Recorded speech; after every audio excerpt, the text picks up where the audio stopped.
Hello,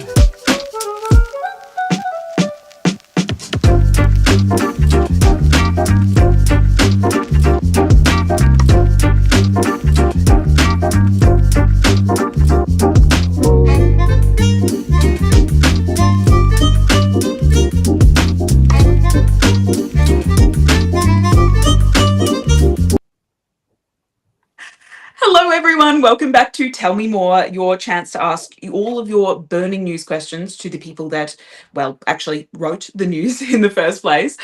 Today, we're joined by the lovely, the wonderful, the amazing Dan Jervis-Bardy. How are you going, Dan? I'm going very well, Matilda. Thank you so much for having me on.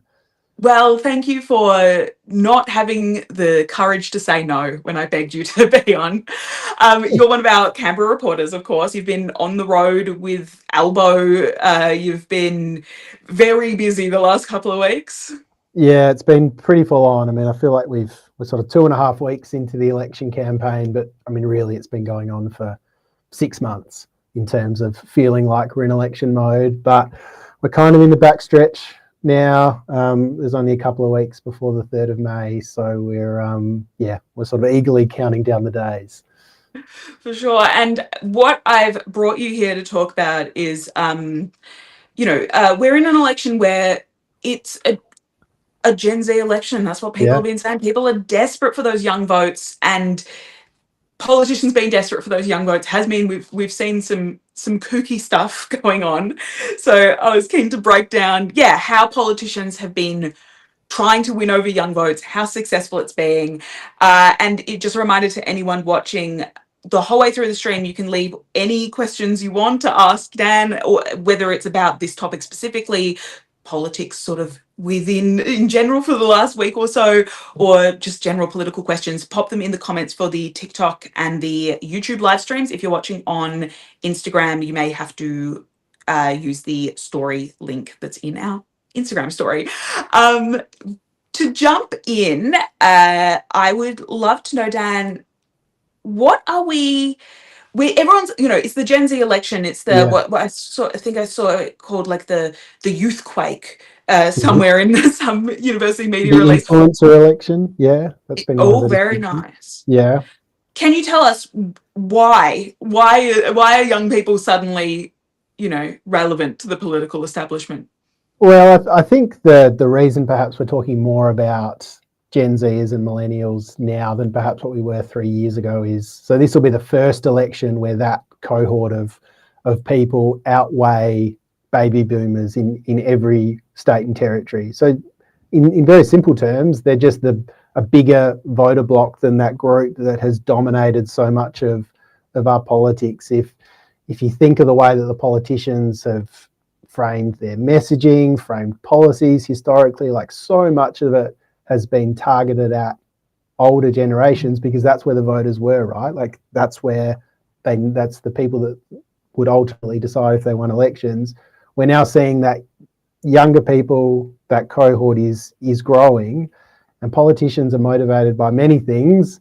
Above all, they're motivated by self-interest. So they're trying to appeal to those demographics, both in their messaging, in their policies, but also the ways that they're trying to reach young people. And as I'm sure we'll get into, young people are consuming information in a very different way to what their parents did. Certainly their grandparents did. So it's made for a very different election campaign in terms of the way that it's been fought.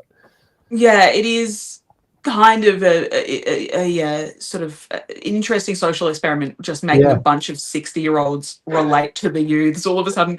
It's interesting what you said about the baby boomers, because I sometimes think about it, like I don't think growing up I kind of realized how big of an impact just like population size has, and it's been sort of, when the snake sort of swallows the cow and then that lump slowly moves through, and we're kind of actually the rest of the snake's fattening up a bit. Yeah. I mean, it's the reality, right? Like times moved on, and I think the politicians, certainly the major parties, are kind of stuck in this awkward period of still, they are establishment parties, right? They've been around for decades. They've done things in a certain way. They've appealed to certain constituencies, and now they're having to kind of shift and you've got other parties like the Greens or the Independents that are more kind of, they're upstarts, right? They're more agile and nimble and able to shift the way that they're doing things. So yeah, it's been fascinating to see the way that it's playing out. For sure. And look, we'll jump into some of the specific tactics we've been seeing soon. And just a Yeah. reminder for people who have just joined to leave your questions as we go along. I did want to ask before, I mean, why doesn't traditional campaigning work on millennials and Gen Zers?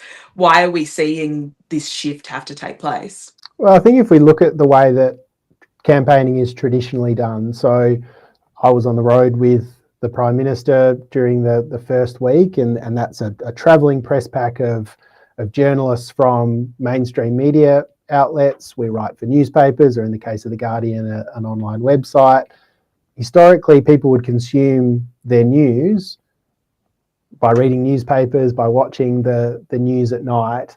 That's not the way that younger people are consuming. That's not the way that younger people are consuming news. They're doing it through social media. They're doing it through podcasts. So that has completely changed in terms of the vehicles through which the politicians are having to communicate that message. Yeah, I say this asking like, why is traditional ways of communicating different now while I'm doing a live stream across social media on the news platform, because traditional ways of media are changing now?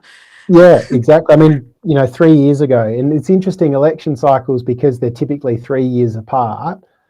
3 years is a long time. Trends change. There are things that weren't available to the politicians or even to media outlets such as The Guardian 3 years ago. And just in the way that, I guess, with doing this format, we're trying to remain relevant. That's what they're doing as well.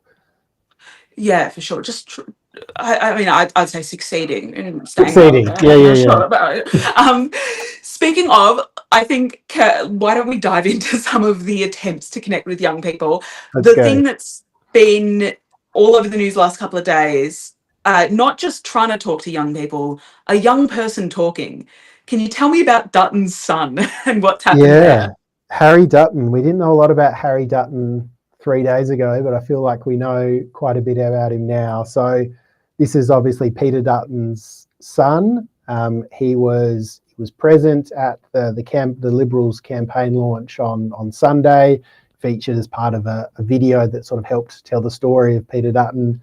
He was actually out on the campaign trail on Monday and Tuesday, and it was really, really quite interesting. I mean, we're sort of, there's a general convention that family's off limits, right? That we sort of, the family is the conscripts into a political life, and they should be not scrutinised or subjected to scrutiny. But then you have a situation where Dutton was putting his family to the fore, and not just sort of wheeling them out to show that he was a family man, but actually because there was a direct link to a policy that he was trying to sell. So the press conference that he had at a housing estate on the Monday, he was out selling the coalition's policy to help first home buyers.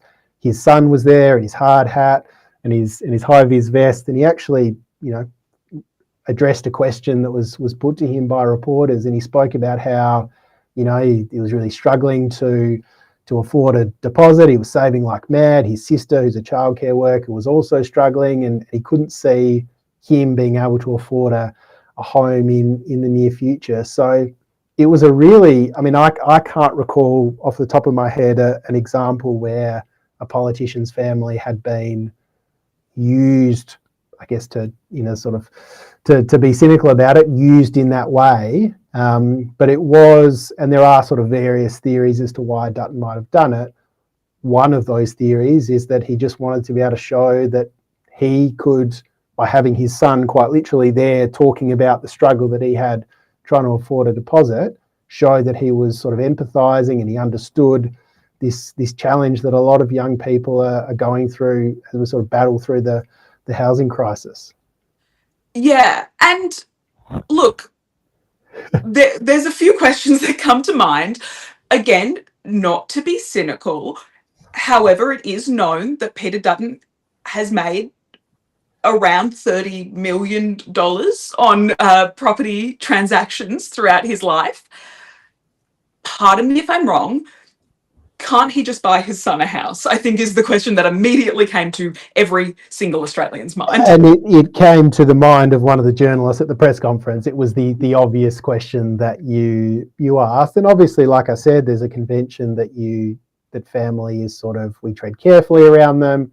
But if you put your son out there and use him in this sort of political way, the journalists are going to ask the question. And obviously it came. Now, Dutton's response was to completely ignore it. In the first instance, he was asked, are you going to give your son a leg up or a helping hand? And he just did not address the question at all. In a separate response, he sort of said that you shouldn't have to rely on the bank of mum and dad. So it shouldn't matter how wealthy your parents are. We shouldn't have a situation where young people can't afford to buy their first home.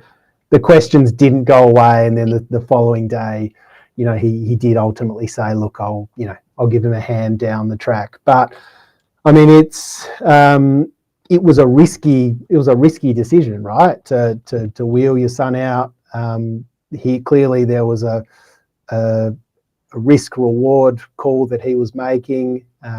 He probably would have known that these questions were coming, but I think weighing up the benefit of perhaps appealing to some people and showing them that he understood their challenge, that outweighed the blowback that was inevitable from people that said, hey mate, well, you guys are pretty well off. I'm sure you can give your son a helping hand. And also, again, we're a cynical bunch. A 20-year-old struggling to afford a deposit.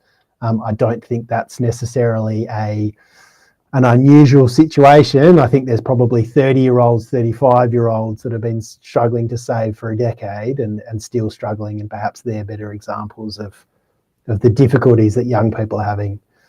Yeah, that is a great point, which is like, you're still on your parents' Medicare card, my friend. The point was made on social media. Just come and talk to me when you're 30, basically. Sure. Yeah. I have, like, as you were speaking, and perhaps this is stepping out of line, I have thought of what would have been a better response for Dutton when he said, "Wouldn't you give your son a leg up?" And then he could go, maybe we'll see how it goes, but old mate can live in mine when I'm in the lodge. Yeah. Well, or Kirribilli. Oh, yeah. Kirribilli, of course. Sorry. He doesn't want to get ahead of himself. Yes, true. Yeah. Oh, my gosh. So, okay, speaking of that, we mentioned the housing policy and, appealing to young people, well and good. What is the policy itself? And do you think that will resonate with young people? Yeah, so this policy, and it was announced on Sunday at the coalition election launch, to allow first home buyers on purchasing newly built properties to be able to deduct mortgage interest repayments from their taxable income. So that is a policy that's designed to sort of take the financial pressure off first home buyers.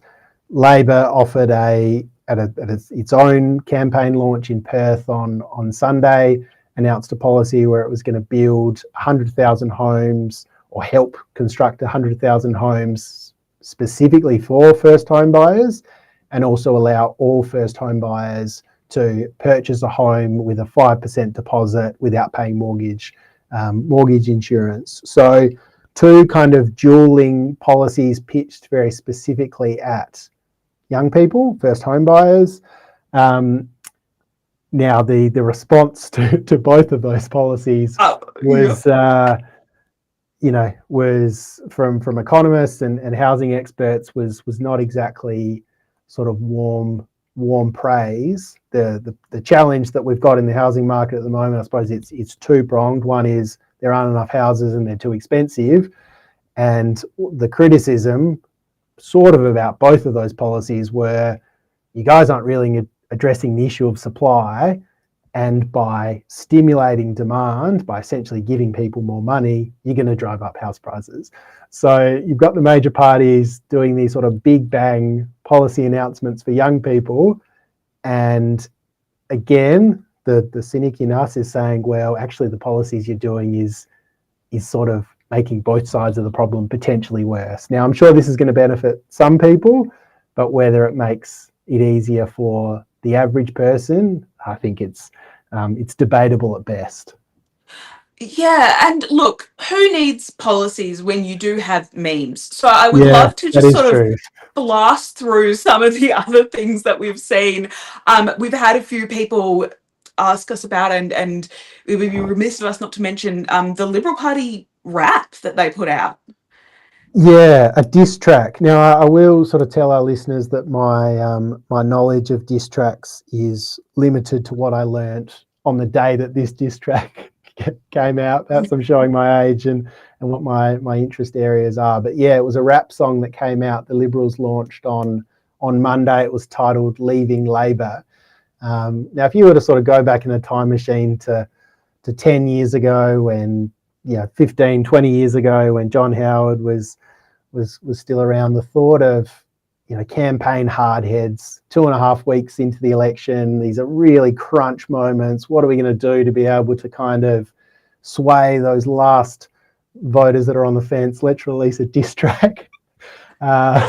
It's sort of boggles the mind, but that's the thinking of it's a way of engaging voters that perhaps aren't consuming politics in any other way. Perhaps they're not even they're not watching the news, they're not reading the newspaper, maybe they don't even know an election is on, but a rap song that is critical of one of the parties might be the sorts of thing that sticks in their head. So you say it's the rap song. I wonder if it's almost the cringe factor of sending a party being like, oh my God, can you believe they did this? Speaking of, we would be remiss of us if we didn't. We do have a clip of this diss track that I would love to show you. You're going to make us listen to it again? Yeah, only a few seconds, don't worry. Okay. It ain't the way that it's supposed to be. The money we spending on groceries, I just wanna buy some eggs and cheese. $100, you kidding me? It costs too much to live. The economy's looking a mess. So we living check to check. Labor got us feeling so stressed. We need to find a solution. Need to switch up the people in power. I just wanna put food on the table, so I'm willing to do what I can. Just artistry, truly. I don't know what to say. I quite literally do not know what to say. You can only store so much information in your brain. I was keen to know, speaking of, I know that we focused a lot on the Liberals. I think we have spoken, sorry, that was me just automatically closing a notification on my phone without remembering, speaking of how entrenched technology is in our lives. We've spoken a lot about sort of Labor's attempts previously. Everyone knows about sort of going on the Abby Chatfield podcast, several other young people podcasts. But just to jump ahead, one of the interesting elements of social media usage by, well, not exactly politicians, but politically, that I don't think people have talked about a lot is the role that sort of Advance and other political groups are playing. Can you tell me a bit about that? How these sort of outside forces are using social media as well? Yeah, so for a little bit of context, Advance is kind of, your audience might be familiar with Get Up, that sort of left-wing activist group. Their kind of equivalent on the political right is a group called Advance, used to be called Advance Australia. They sort of shot to prominence during the Voice to Parliament referendum. They were kind of the machine behind the No campaign, and they've kind of continued the momentum that they gained from playing a pivotal role in helping to defeat that referendum. And they're an organisation that is campaigning very hard against the Greens. They're also campaigning against Labor.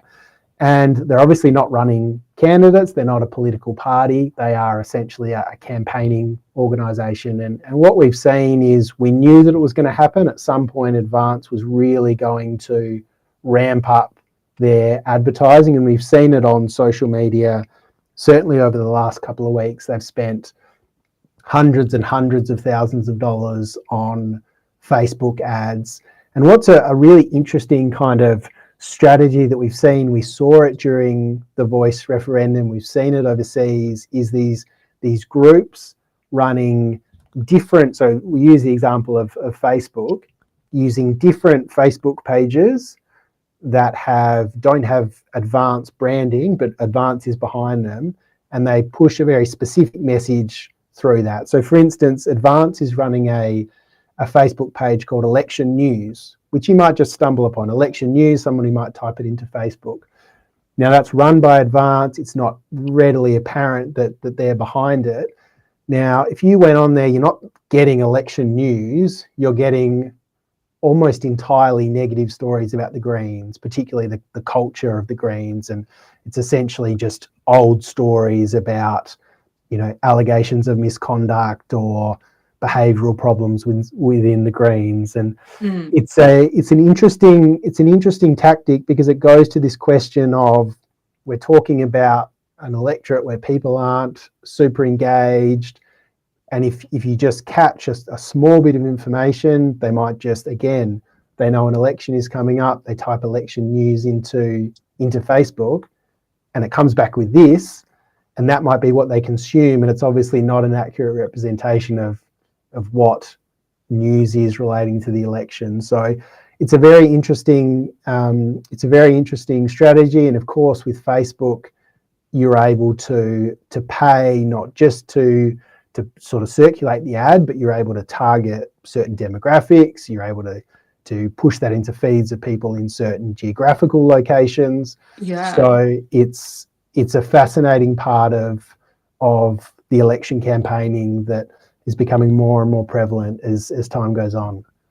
It's interesting. And I mean, you mentioned sort of Advance being the kind of analog to GetUp, but we haven't really seen GetUp play a huge role in this election thus far, have we? No, we haven't seen. They haven't been a force for a while now. I mean, I think even now, as I sort of think about when were they last really prominent, I can't think. They obviously did things previously which backfired, and perhaps, in terms of advertising and stunts that put voters off and sort of became counterproductive in that sense.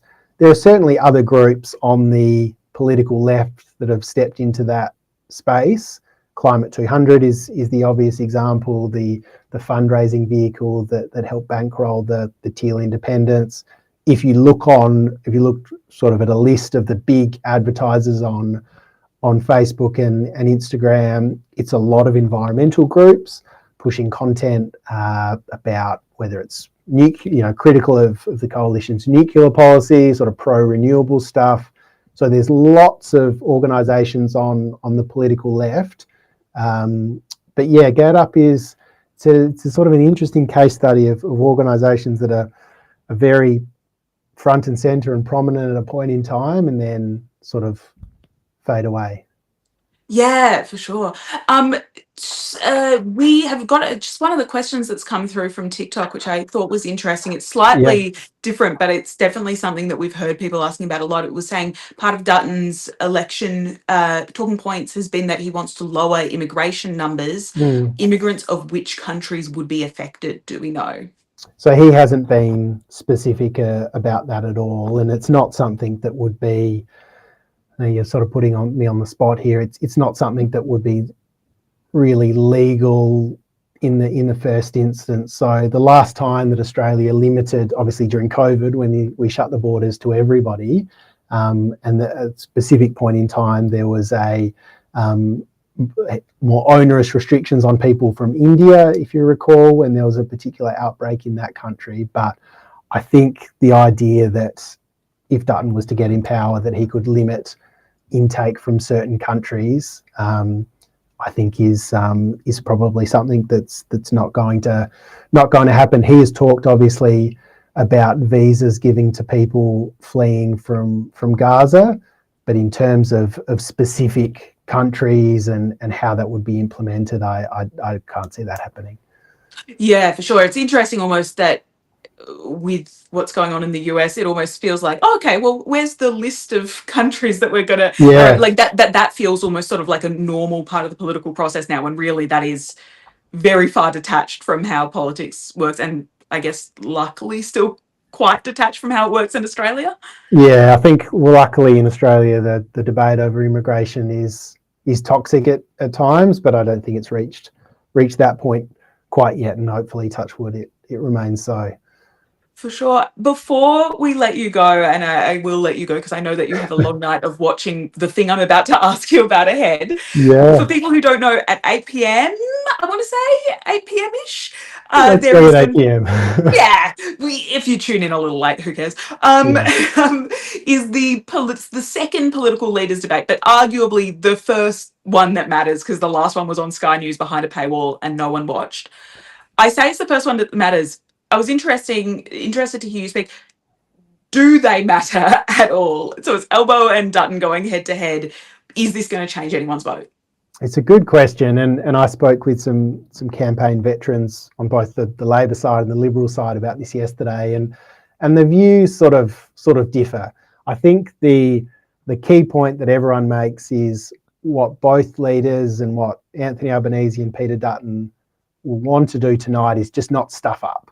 So make a major error, whether it's not being able to answer a certain question or misspeaking on something, and then that becomes a story that is, obviously there's punters watching it, but all of the press gallery will be watching and reporting on this. If there is a major error from either side, that becomes the story for tomorrow, and then if it's not properly addressed, it can become the thing that kind of rumbles along. And as we're kind of talking about whether debates matter, a point that was brought up yesterday by Ryan Liddell, who was Bill Shorten's former chief of staff, is a very recent example of what can happen when a debate goes wrong, and that was Joe Biden in his debate against Donald Trump, and we obviously know what happened there, and that hastened his exit from the presidential race. So, is it going to decide the election? No. Could it potentially help shape and inform the narrative over the next couple of days? Yes. Is the most important thing for both leaders just not to make mistakes? Yes. So very high risk, quite low reward activity for everyone involved, really. Yeah, and it's, I don't think the leaders particularly enjoy it. Like, you're going to have to, there'd be lots of preparation that would go into this. And like you said, the reward is probably pretty low, and I think both of them would get to the end of it. If they get to the end of it, having not made a big mistake, they'll be happy to see the back of it.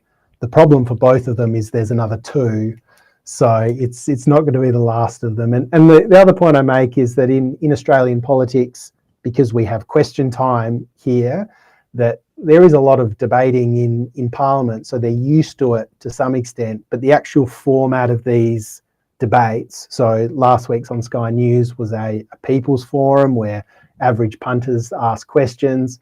You've got to approach that in a different way. You can't just be shouting and arguing